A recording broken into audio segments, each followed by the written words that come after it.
everybody's process for writing a song, if they're doing it by themselves, is probably different. Yeah. I mean, and in collaboration as well. I mean, I believe that if you lined up 100 songwriters and you gave them a title and a theme of the song, they would devise 100 different songs and 100 different ways of getting to that song. Yes. A songwriting process is as unique and as individual as the songwriters themselves, I believe. Yes. I mean, there are fundamental sort of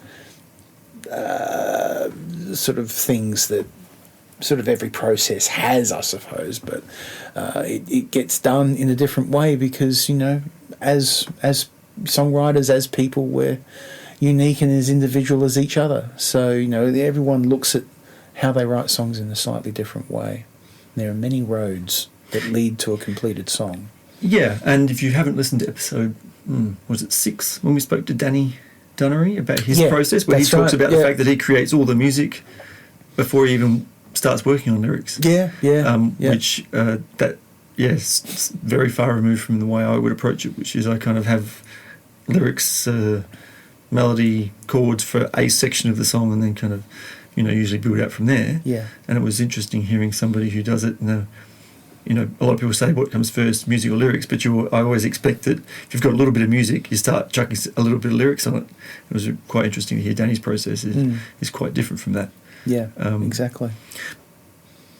And I imagine that your process with different people, or your process by yourself and your process when you're working with different people, it's probably quite different as well. With each individual, it is a different experience. It is, and I tend to, when I'm working with others, there tends to be a real demarcation between what I'm going to be doing and what they're going to be doing. So with Adrian, for instance, he classes himself more as a lyricist rather than anything else. Yeah. So he'll have a little bit of a melody, but his forte is words. And I love the way he puts his words together. And so he'll have a finished lyric. It's very, very rare that he would be asking my advice on a lyric.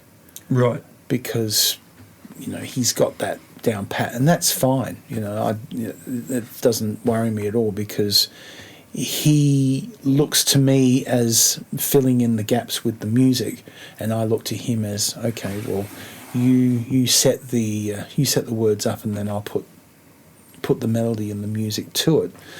So you're kind of an Elton to his Bernie in a kind of way. Sure, yeah, exactly. Exactly yep. In that way. I am. He is a Hal David, and I am the Burt Bacharach type of thing. No, it's true. So you're a philosopher. I am the Andrew Lloyd Webber, and he is the Tim Rice. There are a number of combinations that one supplies the lyrics and one supplies the arrangement and the melody and the music, and both are just as important as each other. I was going to say Burt Bacharach. He's a philosopher, isn't he? Have you seen The Meaning of Life?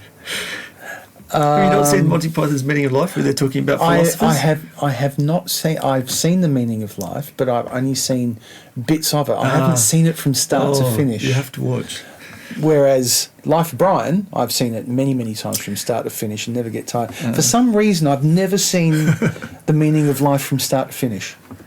It is the kind of movie, though, that you can see, because it is a segment type movie. You can see bits of it, and it's still kind of funny because each of the things is pretty much self-contained. Yeah, but obviously I haven't seen the one where they say Burt Bacharach is a philosopher. Yeah. So I must go and seek that out.